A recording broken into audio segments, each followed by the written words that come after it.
montón ahorita. Y ya el próximo año buscaremos foros y eso, ¿no? Pero ahorita el asunto es jugar mucho para que pues nos conectemos, ¿no? Totalmente.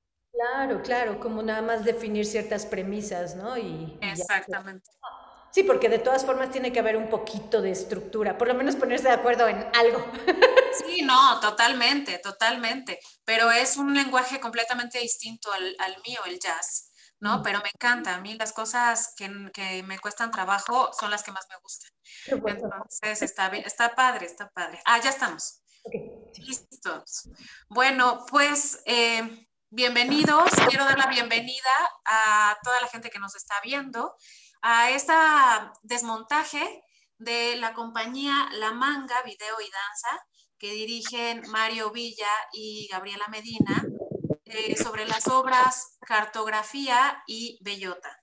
Y bueno, antes de continuar, me pide el Teatro del Estado que les recuerde a todos los que se inscribieron para estar en esta charla vía Zoom, que el link lo tienen en su correo.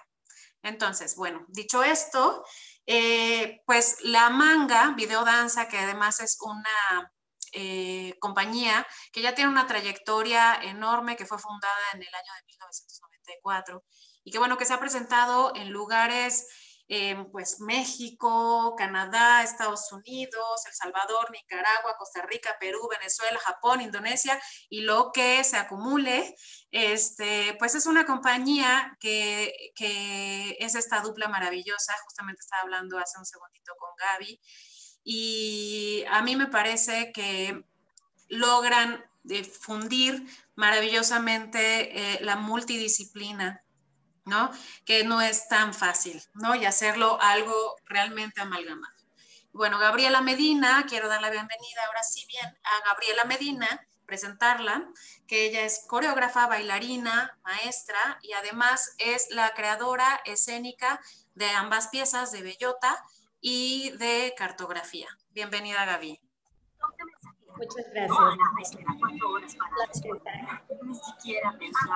Y bueno, también dar la bienvenida a Mario Villa, que es director de arte, un artista multidisciplinario que logra cosas maravillosas en escena, justamente lo que estábamos diciendo hace un ratito, que es un máster, ¿no? De la multidisciplina, artista visual, actor, también pintor, bailarín, bueno, no sé qué no ha hecho Mario, creo que ha hecho de todo y bueno, es el que realiza la dirección de arte y el paisaje sonoro también para ambas piezas. Entonces, bienvenido, Mario.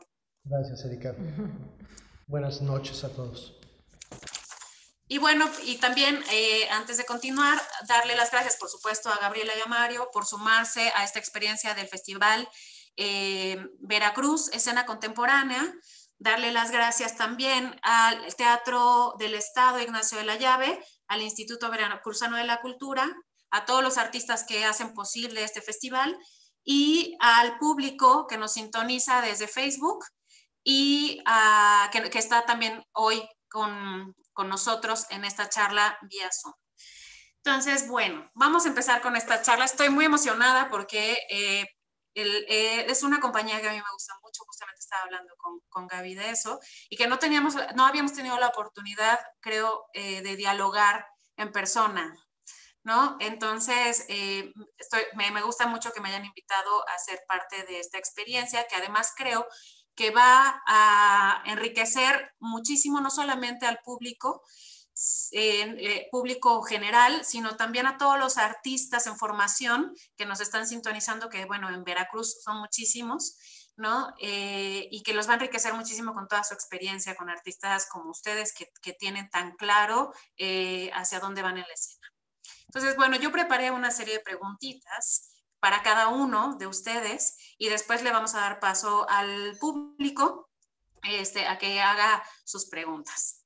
Entonces, bueno, la primera es para Gaby y la pregunta es, ¿cuál es la historia de Bellota y de Cartografía? ¿Son autorretratos? ¿Cómo surgen? ¿Cómo surgen y cuál fue el proceso de cada una? Bueno, primero surge cartografía y eso es porque fue una invitación que le hice directamente al maestro mi querido y admirado maestro Rolando Beati, conocido por todo México y anexas. O sea, es un creador espectacular con un universo sumamente complejo, rico, como hasta de alguna manera muy inquietante para mí. Entonces, gracias al apoyo del FONCA con esta beca de creadores escénicos, pude hacerle la invitación al maestro y tener la oportunidad de compartir con él ese universo. Él decide hacer este autorretrato conmigo.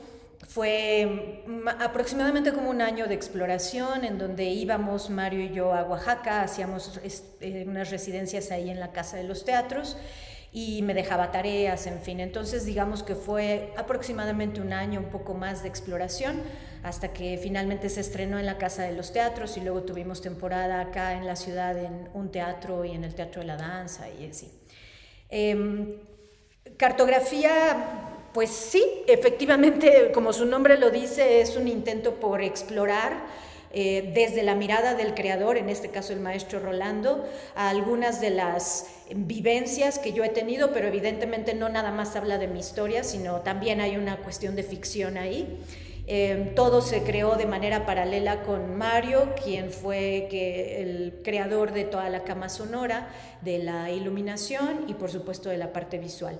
En lo que acabamos de presentar en el festival es en realidad una versión libre de esa obra, porque hay otras escenas que no están acá, hay unos órdenes que están cambiados y evidentemente el trabajo creativo de Mario, pues ahí a propósito se hace toda una especie como de difuminar el cuerpo, como desaparecerlo más para darle paso a otra posibilidad metafórica en términos visuales, ¿no? En el caso de Bellota es otro de las propuestas que hice como parte del proyecto de beca y está basado en este libro que aquí lo tengo de David Ebershoff, La chica danesa. Seguramente muchos han visto la película. Yo no he visto la película, yo decidí solo quedarme con el libro. El libro me parece una cosa maravillosa con respecto al ser, a las preguntas de quién soy, por qué estoy aquí, cómo soy, cómo es que habitan otras personas dentro de mí. Yo no tengo la necesidad de hacer una transformación en mi cuerpo como la que se plantea directamente en el libro, pero sí me siento sumamente afín a muchas de las vivencias y de las imágenes y las preguntas que se hace Lili.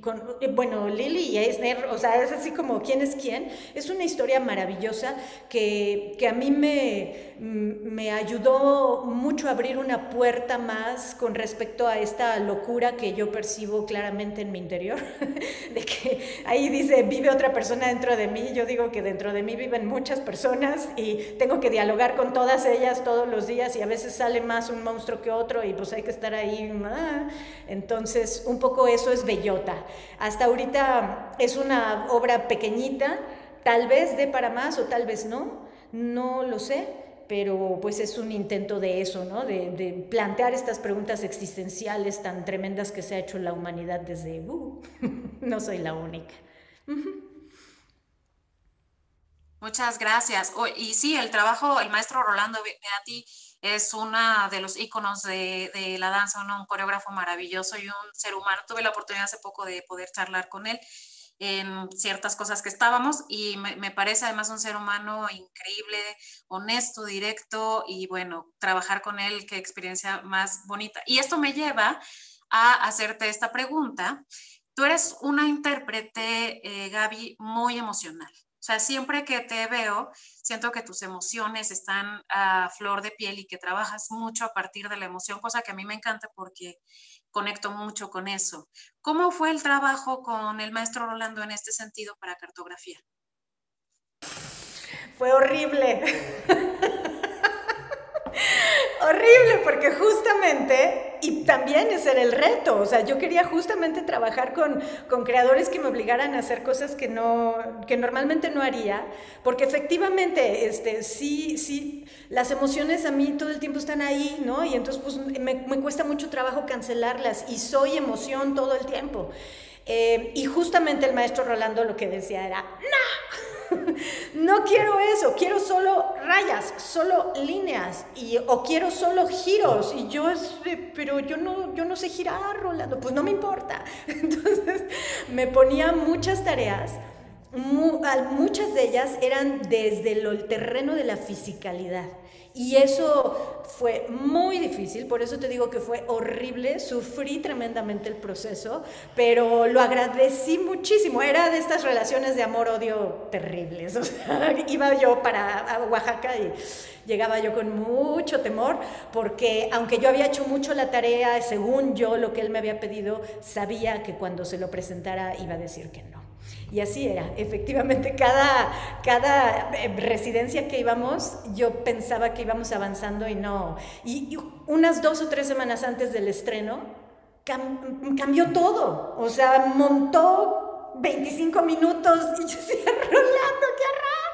Pero pues así es un ser, como dijimos antes, es muy complejo, es un ser muy rico y es muy directo. O sea, su dirección es franca, es muy profesional, tiene claridad absoluta en lo que quiere sacarte y bueno, así fue una pesadilla, pero de esas que uno quiere y ama profundamente. Y si está por ahí me va a odiar, ni ánimo. No, y al final ese trabajo nos enriquece muchísimo como creadores, ¿no? Justamente ponernos en el lado incómodo del asunto. Me parece una cosa maravillosa. Y bueno, Mario, a ver, una pregunta para ti.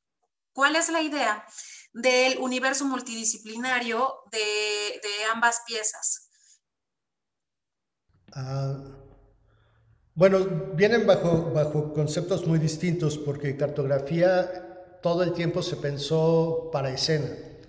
Entonces el trabajo de la multimedia, el trabajo del audio y del video siempre estaban adecuados, siempre estaban estructurados para poder ser presentados en vivo. Y Bellota no, Bellota es material que se fue recogiendo y que después se intervino con el video, ¿no? Una cosa que Rolando pedía mucho era los fragmentos de los cuerpos y los contrastes. Y dentro de toda esta idea de lo que hablaba Gabriela acerca de las líneas, de la simplicidad, de la forma geométrica, de los círculos, fue que yo empecé a construir lo que serían los gráficos que al final serían intervenidos, ¿no? En realidad material es muy poco, pero se trabaja en vivo ahí con la intervención directa sobre el espacio. Y entonces creo que una cosa que busqué en cartografía era fraccionar el cuerpo. Y permitir esta idea del blanco-negro dentro de estas dos posibilidades, un poco como una bipolaridad en el personaje, que no es un personaje, porque tampoco está pensado así, pero esta bipolaridad en el cuerpo, en el ser humano. Y en Bellota lo que traté de encontrar era como las capas sobrepuestas una sobre otra, ¿no? Es un trabajo muy simple, solamente tiene una toma que tiene que ver con la cara y otra toma que tiene que ver con el cuerpo, y cómo esos distintos desdoblamientos del cuerpo y de la cara como el reflejo de la emoción o del pensamiento se iban interponiendo, solapando, tapando y encontrando una especie de juego rítmico, ¿no? Por ahí fue un poco la idea del trabajo. Eres un artista muy completo, tienes un montón de virtudes, creo, has explorado por un montón de lugares y yo sí creo que es muy complicado de pronto lograr esa amalgama en la multidisciplina, en la interdisciplina, con la escena. Muchas veces sucede en escena que ves a la bailarina y ves un video, ¿no? O un discurso sonoro que no cuadra con lo que está sucediendo en escena. Sin embargo, con ustedes eso no sucede. Siempre es una poética tremenda desde tu propuesta de arte, tu propuesta visual y sonora y el cuerpo de Gaby, ¿no? Entonces, en ese sentido, en el momento de la creación, ¿en dónde encuentras tú esas conexiones de todo este universo que tú tienes para que amalgame todo en escena y sobre todo con el cuerpo, con el trabajo del cuerpo y la danza de Gaby. Bueno, en términos históricos siempre hemos hecho un trabajo muy ligado, ¿no? Al final tenemos una relación muy larga de trabajo, una relación muy larga personal, y entonces hemos desarrollado procesos en los cuales nos damos una directriz o una búsqueda específica. Gabriela se va por su lado, yo por el mío, trabajamos a lo mejor todo un día completo y luego nos juntamos y ponemos las dos cosas encima y vemos qué sucedió, ¿no? En cartografía sucedió lo mismo con Rolando y con Gabriela. Pues yo creo que al final lo que tiene que ver es la posibilidad de procesos largos y personales. Y también pienso que es pues una cuestión de terquedad de hacer procesos largos. La mayoría de los procesos han sido largos. Y de entender de mi parte que lo que yo hago es parte de un todo. Está superitado a la escena, está superitado al cuerpo, está superitado a una serie de cosas. Y creo que en esa medida puede a veces encontrar la forma de ir navegando sin ser predominante, pero al mismo tiempo mantenerse constante en presencia. Creo que tiene que ver un poco con eso. Sí, y se nota un montón la conexión entre todo y se nota mucho que el trabajo va de la mano, que van juntos en la creación. Y algo que quería decirte hace un segundo, Gaby, que se me fue el avión, es que aunque el trabajo con Rolando te estaba limitando las emociones, ¿no? Y que era físico, al final cuando yo veo cartografía, hay unas emociones tremendas por lo menos para el espectador. Y eso es una cosa maravillosa. Es como otra forma de llegar, ¿no? A ese estado emocional muy distinto al que a lo mejor tú esperabas, ¿no? Pero que sí está, o sea, sí se nota en la pieza, ¿no? Sí sucede. Sí, es inevitable. Pues es que uno no puede dejar de ser uno, caray. Por más que le intentes, ¿no? Y seguramente si el maestro Rolando estuviera aquí también diría bueno, no sé qué diría, a lo mejor ahora que ya ha pasado tiempo, él también, una cosa que me gustaba mucho es que después de un tiempo decía, yo ya desaparezco, ¿no? Ahora sí ya mi trabajo es no estar. Y la obra, pues la tienes, tú como intérprete te la tienes que apropiar y hacerla tú, ¿no? Y pues lamentablemente a lo mejor ahí ya es cuando se va uno olvidando de las directrices, eso es lo complejo, ¿no? Y lo que... Pero bueno, y ahí eso se liga directamente con las preguntas de Bellota, ¿no? O sea, ¿cómo puedes ser y no ser tú al mismo tiempo? O entender que eres muchos tús, ¿no? No, en fin, o sea, sí, la emoción, pues no... A ver si a lo mejor en otra vida me toca ser alguien más frío, no Sí. lo sé. Yo añadiría que además el cuerpo siempre significa y el movimiento provoca, esa transformación de energía pasa por todo, pasa por el pensamiento, pasa por la emoción y todo eso tiene un curso que tarde o temprano se percibe.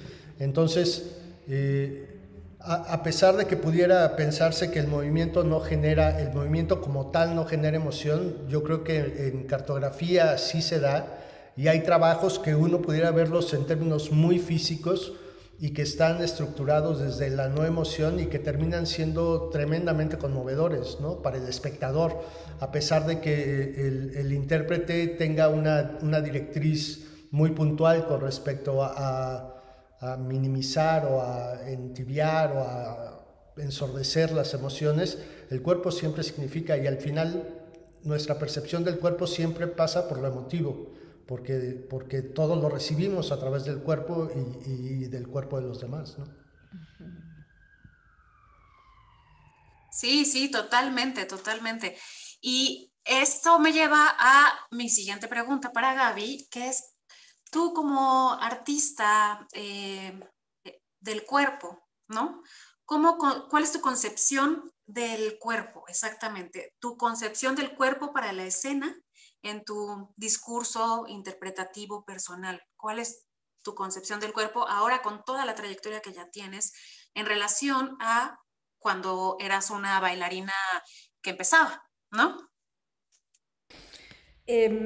Pues mira, para mí ha sido fundamental en este camino comprender que el entrenamiento del bailarín debe de ser integral y que va mucho más allá de la cuestión técnica o física. El único maestro con el que yo he estado desde casi niña hasta la fecha es con el maestro Guillermo Maldonado, y entonces en la parte de conciencia corporal, de alineación y de trabajo físico minucioso, él es de quien he aprendido cantidad de cosas y a quien le debo de agradecer mucho que a mis 50 años no tenga absolutamente ninguna lesión y estoy bien, ¿no? Me siento fuerte, me siento bien. Eso es por un tema de conciencia, de cómo vas entendiendo que el cuerpo hay que cuidarlo mucho.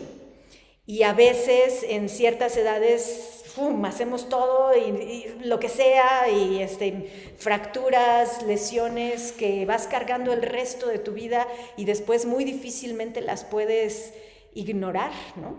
El cuerpo hay que cuidarlo. Entonces, por un lado es eso.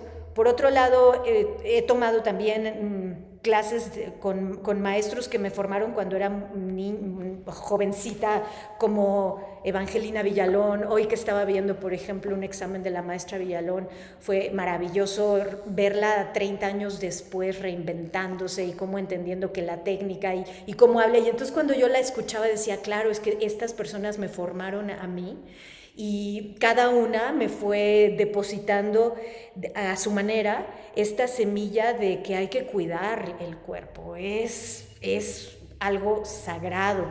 Lo mismo Francisco Illescas también en cuestiones de técnica, tomé mucho tiempo clase con él, por mencionar algunos, ¿no? Pero después de muchos años, fácil, yo puedo decir que hace unos 15 años que no tomo ni una sola clase de técnica de danza, ni una.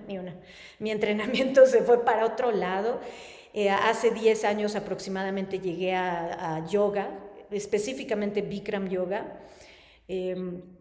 Y de Bikram Yoga eso fue hace como 10 años, y hace como 7 o más o menos entré al mundo de la meditación y de la respiración consciente, y eso abrió todo otro universo impresionante.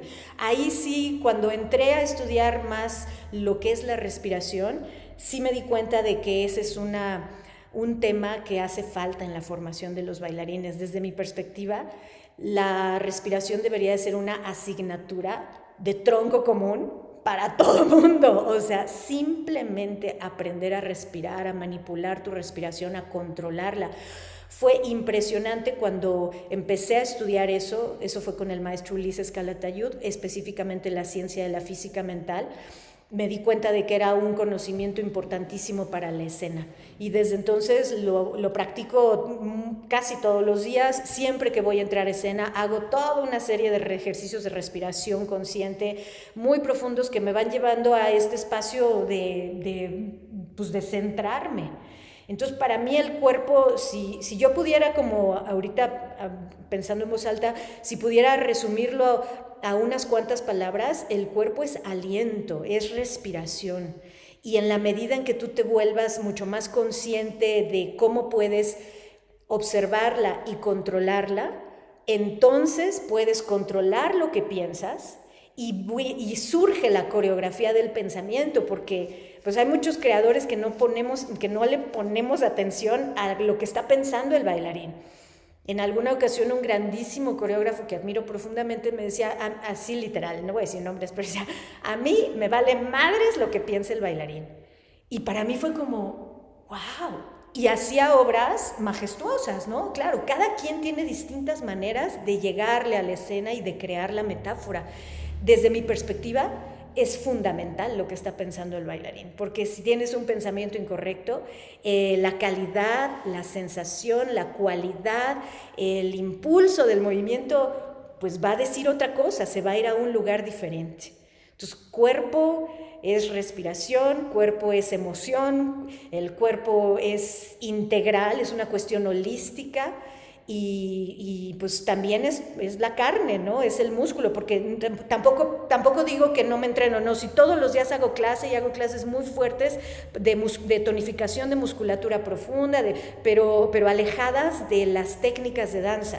Y no estoy diciendo que esté mal, para nada, simplemente que por alguna o varias razones yo me fui alejando de ese mundo de entrenamiento técnico para ir descubriendo como mi propia manera de entender mi cuerpo, porque además mi cuerpo es muy distinto al de los cánones que se perciben como los que deben de ser para un bailarín. Desde chava, o sea, cuando yo hice el examen a la escuela, lo que ahora es la Nacional de Danza, a mi mamá me llevaron a hacer el examen y le dijeron, no, su hija no puede entrar, no, porque está muy chaparra, está nalgona, está piernona, ella nunca va a bailar.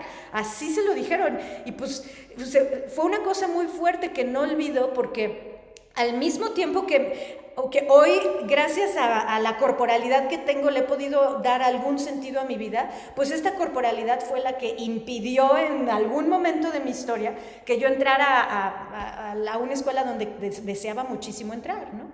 Ya después entré por palancas. La vida da muchas vueltas, ¿no? Pero sí, mi cuerpo es al mismo tiempo un obstáculo y una posibilidad. O sea, es una cosa muy... Pero eso te obliga entonces tú a encontrar otras formas, ¿no? Hubo un tiempo que tomé clases de Graham y no, o sea, mi maestra me decía, no, tú no eres para el Graham, ¿no? Porque mi cuerpo así es, ¿no? Y bueno, pues entonces eso te va llevando a buscar otras posibilidades y a inventarte tu historia. Yo siento que mucho es eso, yo me he dedicado a eso, a inventarme mi danza para poder expresar lo que tanto necesito decir, porque de otra manera no puedo, las palabras se quedan cortas, ¿no? Claro, sí, y además al final el arte y la danza debe ser un lenguaje personal, ¿no? Entonces hay que hacer una búsqueda personal e interior. Y de acuerdísimo en el asunto de la respiración también creo, nos pasa a muchos bailarines que no sabemos respirar y es loco, ¿no? Porque pues respiramos, pero no sabemos respirar, en realidad no sabemos utilizarla para la danza y para el movimiento. Entonces, bueno, quiero pasar como no tenemos ya tanto tiempo y quiero darle también prioridad a la gente que quiere preguntarles cosas. Tengo más preguntas, pero si quedan al final las hacemos. Quiero pasar a algunas preguntas que tenemos en el chat, que, a ver, dice de Janice Platt. ¿Qué es lo que más ha ido modificándose en cuanto a procesos de creación, montaje y la forma de abordar la escena conforme han pasado los años, tiempos tan vertiginosos y todo su camino recorrido en esta?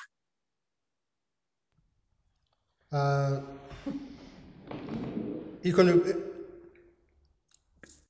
creo que el primer gran cambio fue cuando empezamos a hacer cuestiones que tenían que ver con video y con multidisciplina, ¿no? Eso fue en una residencia hace, creo que en 1995, ya ni sé, o antes, no tengo idea, hace añísimos en el Centro Banff para las Artes. Yo venía con un background de artes visuales. Gabriela tenía toda la formación en la danza, y esa primera separación de procesos creo que fue un parteaguas. Después de eso, creo que en términos personales ha tenido que ver con el abrir cada vez más espacio para que los dos discursos puedan encontrar respeto y posición y peso en lo que se dice al final, ¿no? La mayoría o todos los procesos surgen de la cabeza de Gabriela, y después lo que buscamos es cómo poder encontrar la forma de que se genere un diálogo. También la tecnología tiene mucho que decir, ¿no? Cuando nosotros empezamos, la primera obra que hicimos era con una camarita Sony de este tamaño, y no podías editar en una computadora porque ninguna computadora de una persona normal tenía posibilidades de ser editada. Teníamos en esa época, cuando hicimos la primera obra, en una isla de edición en Banff, y de otra manera era imposible. Entonces creo que también el hecho de que la tecnología se haya movido tanto ha permitido procesos que antes eran impensables, ¿no? la continuidad, todo el tiempo tener la estación frente a ti, la posibilidad de ir experimentando, poder comprar un proyector que en alguna época era imposible de comprar para cualquier persona común y que después se volvió parte de un equipo a los cuales podíamos acceder. Esa inmediatez creo que tiene que ver mucho con poder tener un proceso de mucha experimentación, ¿no? No sé. Claro. Yo nada más agregaría que la historia de la manga ha pasado por varios lugares. En un inicio, en los primeros, diría yo, 4 o 5 años, hicimos varios proyectos con comunidades distintas. Hicimos algunos con personas con discapacidad, deportistas con discapacidad, que fueron procesos de largo aliento para crear proyectos de investigación coreográfica que terminaban sus resultados en puestas en escena que se presentaban en teatros. Y trabajamos con niños ciegos y débiles visuales, trabajamos con niños de la calle, en fin, como que había mucho en los primeros años esta como inquietud por aprender de los otros cuerpos, qué tienen los otros cuerpos como sean, las capacidades que tengan, qué tienen esos cuerpos que aportar a la escena. Entonces nos dedicamos un buen tiempo a eso y llegó un punto en el que como todo, ¿no? O sea, te vas como poniendo la etiqueta, de repente ya la manga era automáticamente asociada con proyectos comunitarios y nos quedaba como un poco corto de, sí, bueno, sí nos interesa mucho eso, pero ¿qué onda con nosotros también? Y ahí fue cuando hicimos la primera residencia que menciona Mario, y en esa residencia tuvimos la posibilidad de encontrar la tecnología, porque pues en Canadá, en el Centro Banff para las Artes, es el Club Med de los artistas, así le llamaban. Era una maravilla el lugar, y porque teníamos las condiciones fue que nos dimos cuenta de que él y yo teníamos algo distinto que decirnos, que ni sabíamos que nos lo podíamos decir. Y eso fue muy interesante. Ahí la balanza, estábamos peleando mucho en cuestiones de poder en la relación creativa, y en Banff se estabilizó muchísimo, se hizo mucho más horizontal su propuesta con la mía, y nos dimos cuenta que teníamos la capacidad él y yo de hacer unas terceras cosas que no eran ni suyas ni mías, eran de algo así, y ahí entró ya la conversación. Entendimos ahí a la mala, la verdad es que fue a la mala, porque casi se regresa, casi nos divorciamos, no fue un show, pero a la mala o sea, pero entendimos qué es lo que ahora es tan preciado y que debemos de cultivar, y es la colaboración. Colaborar con otro creador requiere de mucho trabajo personal, como diría mi sensei de la educación artística, el licenciado José Luis Hernández, blindar los egos. O sea, sí necesitas, ¿no? Como cerrar la boquita y escuchar y entender que it's not about you, se trata de la pieza. Entonces ahí empezó realmente una relación de colaboración creativa entre los dos que ha venido hasta la fecha, ¿no? Y yo solo agregaría que ahí entra la cuestión de validar no solo validar tu pensamiento, sino validar el pensamiento de los otros, aunque no te parezca que es lo correcto necesariamente. Y en un proceso creativo tienes que entender que hay partes donde simplemente no tienes nada que imponer, no tienes nada más que decir, sino decir, ok, ahí hay una perspectiva que yo no soy capaz de ver, y es probable que más adelante pueda entender cómo eso que para mí era espinoso encuentra la manera de volverse sutil y volverse suave y amoldarse a lo que yo estaba pensando desde un principio, ¿no? Claro, totalmente. Y el ego es una cosa que todos tenemos que trabajar, y sobre todo si vamos a estar en colaboración y en creación, y es de lo más difícil para un artista escénico. Finalmente nos paramos en el escenario porque tenemos cierto ego también, ¿no? En un principio. Luego hay que quitarlo, hay que irlo quitando porque si no te interrumpe todo.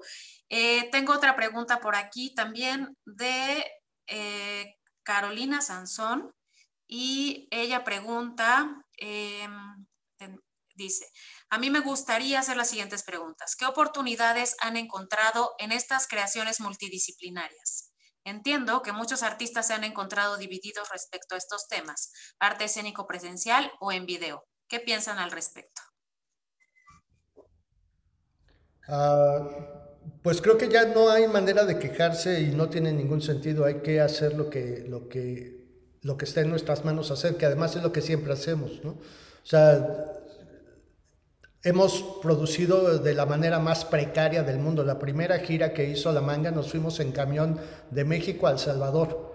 En un camión guajolotero íbamos 5, si no teníamos ya después dinero para regresarnos y pasábamos el bote. O sea, desde eso hasta ahora la pandemia, donde no puedes presentarte en un teatro, siempre estás trabajando contracorriente. Toda la vida, no importa si tienes la fortuna o no de tener un apoyo o una beca, el dinero no es la solución a una cuestión de problemas. Entonces, enfrentar problemas es lo de siempre. Solucionar, más que enfrentarlos, solucionar o tratar de solucionar problemas. Creo que hay mucho que aprender. Yo puedo decir en un principio que a mí me costaba mucho trabajo pensar en la pantalla como una puerta, pues, o sea, sí la entendía como una ventana, pero no como una puerta. Creo que me mostraba el paisaje, pero no me permitía ir al otro lado. Y no nos queda más que aprender. Hace poquito vimos una obra de Vivian Cruz que se llama Loop, que es todo en vivo con Zoom, y a mí me pareció revelador lo que hacen ellos, ¿no? Extraordinario, pues, con una capacidad de poética y con un uso de una herramienta poderosísima, ¿no? Y hace poco, a partir de eso, los alumnos de Gabriela que están en la Nacional hicieron también una serie de ejercicios porque están en clase, y todo fue a través de esta cuestión en Zoom, y de repente tenían 90 gentes viéndolos en línea, ¿no? Muchos más de los que llegan al teatro, y entonces uno dice, hay que ver, o sea, hay que abrir las perspectivas y hay que darse cuenta que no nos queda más que adaptarnos, porque a lo mejor las vacunas sirven o a lo mejor no sirven, a lo mejor ya no va a haber teatros, no lo sabemos, y seguir añorando lo que ya no existe es una pérdida de tiempo. Hay que caminar. Así es, así es. Y bueno, sí, Vivian Cruz, que además tiene un recorrido ya, nos lleva ventaja en ese sentido, ¿no? De que ella ya ha estado en la videodanza por muchísimo tiempo también, ¿no? Y nosotros, bueno, por lo menos yo me estoy metiendo como puedo. Tengo otra pregunta de Xochitl Marisol, que pregunta, ¿cuáles son los procesos de investigación en su creación? ¿Tienen una misma manera de iniciar siempre? ¿Qué recursos les ayudan desde que comienzan hasta que la obra llega al público? Pienso que, aunque yo diga ahorita que cada proceso es distinto, seguramente no, alguien de fuera diría, no, estás haciendo exactamente lo mismo. Pero sí podría yo diferenciar en algunas de las obras que han partido desde lugares diferentes. Por ejemplo, el Hersheyman es una pieza que surgió en el 2004 cuando vivíamos en Nueva York, y concretamente surge a partir de un evento que me toca presenciar en una tienda. La tienda era de unos chinos, entró un vagabundo a robarse un chocolate, lo acusó el mexicano que trabajaba en la tienda y lo terminaron golpeando, y fue un rollo de violencia muy fuerte.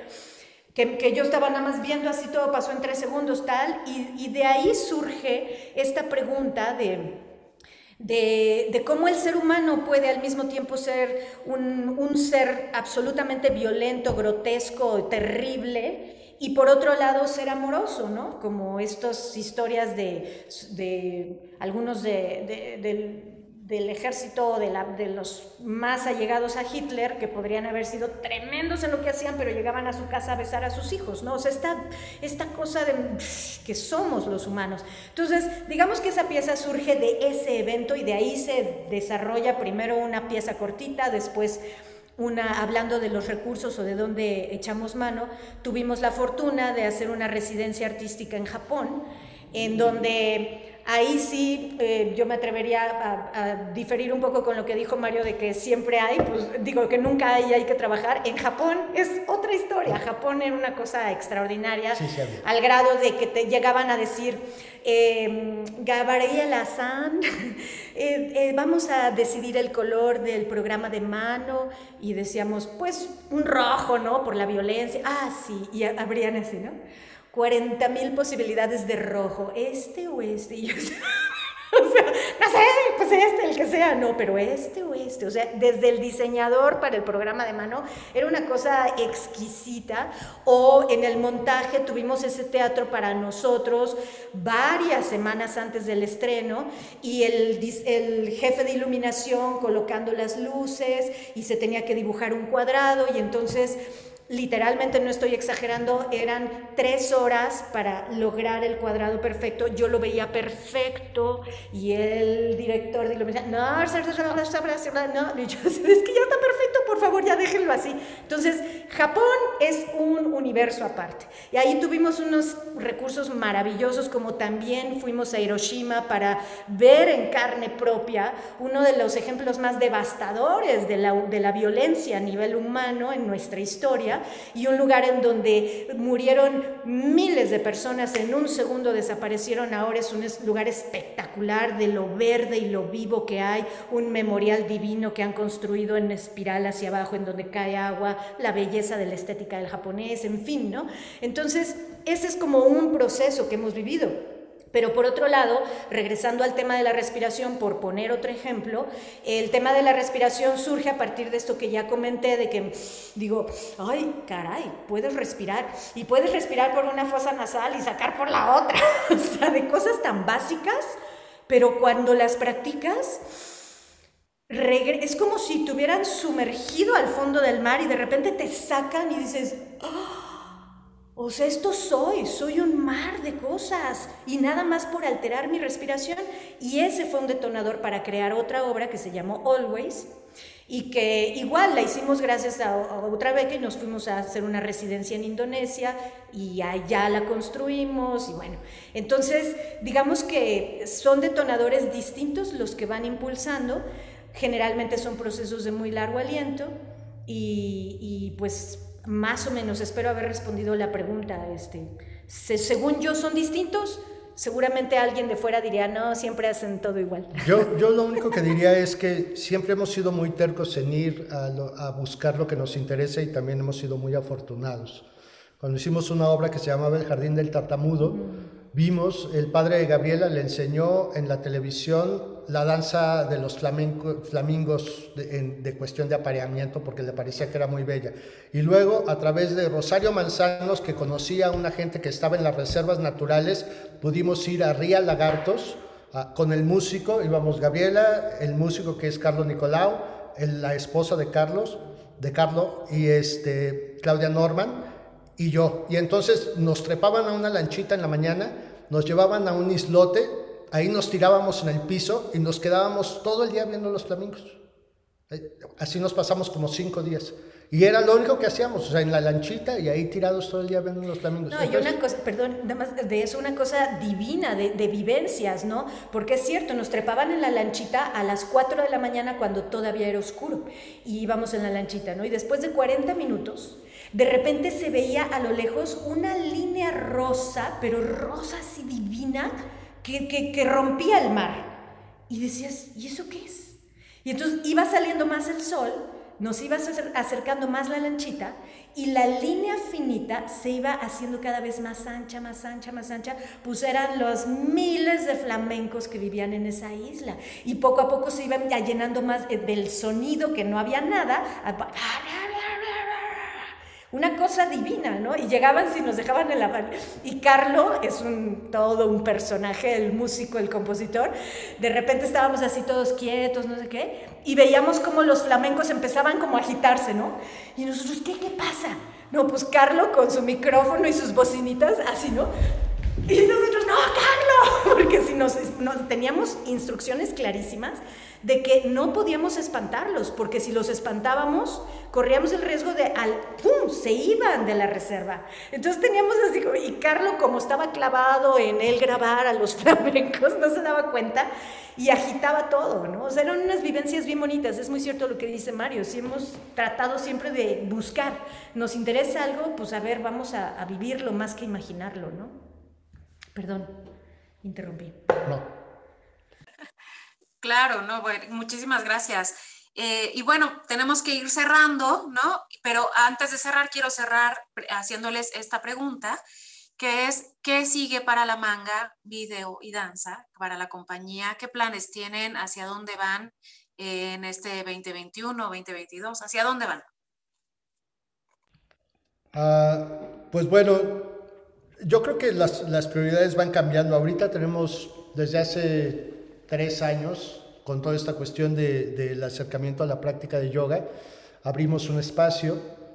Estamos muy dedicados en este momento a ese trabajo, pero no solo como una cuestión de práctica, sino como una cuestión de investigación sobre el cuerpo y sobre las posibilidades de qué es lo que significa esa práctica de estar presente, ¿no?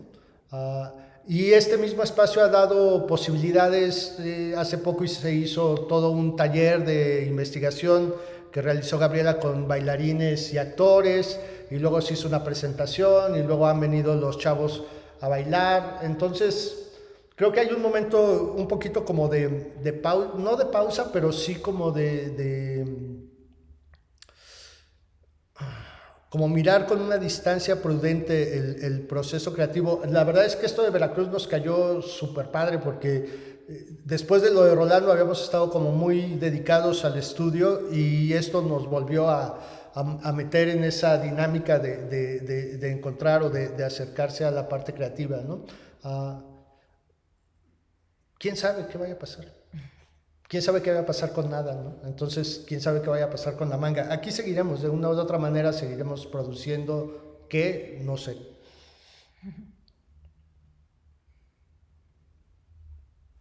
Tu micro, Eri, no se escucha.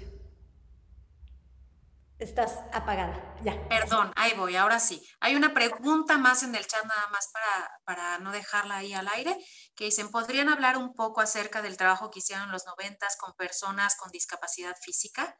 Con esa cerramos, ¿sale? Ok. Bueno, hicimos un proceso de aproximadamente 4 años con un grupo de 5 o 6, porque fueron cambiando los números, deportistas con discapacidad en silla de ruedas, discapacidad física. La obra que se logró con ese proceso se llamó Crank, la cultura del Safo. Tuvo temporadas en todos los teatros de la Ciudad de México, y tuvimos giras en el extranjero también. El elenco combinaba deportistas con discapacidad y bailarines profesionales, y por supuesto que planteó preguntas muy importantes como pues, quién sí, quién puede, quién no. Por contar alguna anécdota, en algún momento del proceso, cuando estábamos ensayando, había una escena en donde estaba Amalia Pérez, que Amalia es una levantadora de pesas, ha traído más medallas de oro a este país que ningún otro deportista, creo, estoy casi segura de lo que estoy diciendo.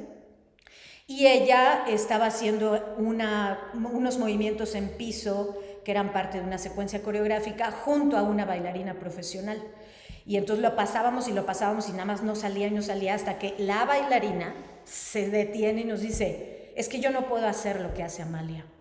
Y entonces esas cosas, ¡fum!, ¿no? Dices, qué fuerte. Estamos aquí con una persona que tiene un entrenamiento especializado, y resulta que, pues no. Entonces las discapacidades, evidentemente, las más fuertes no son las que podemos ver, esto se ha dicho mucho, sino aquellas que nos vamos poniendo con el tiempo, ¿no? Fue un proceso muy rico, aprendimos mucho todos de todos.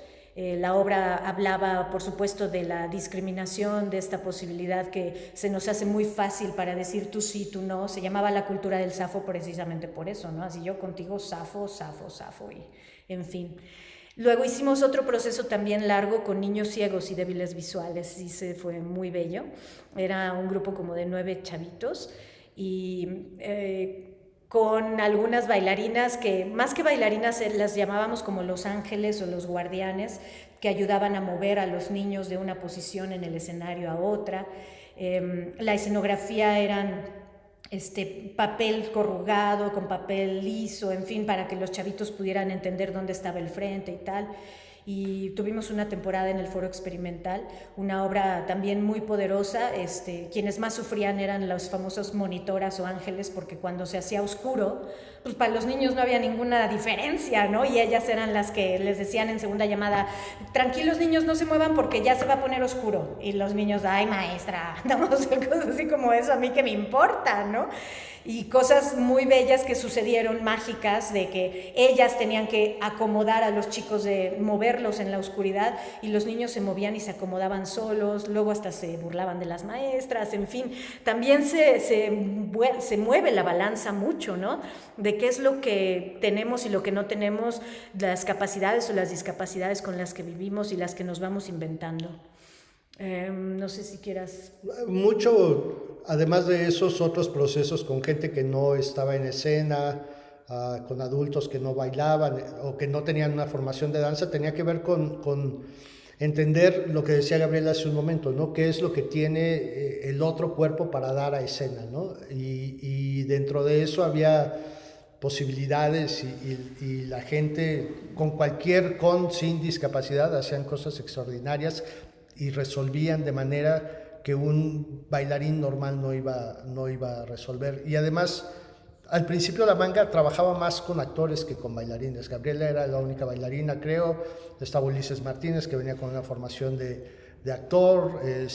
César Meneses. Entonces eran más actores que bailarines, y mucho la idea del trabajo de teatro corporal un poco, creo, ¿no? Pues qué maravilloso. Justo comentaba Sole Fernández que fue una obra maravillosa, que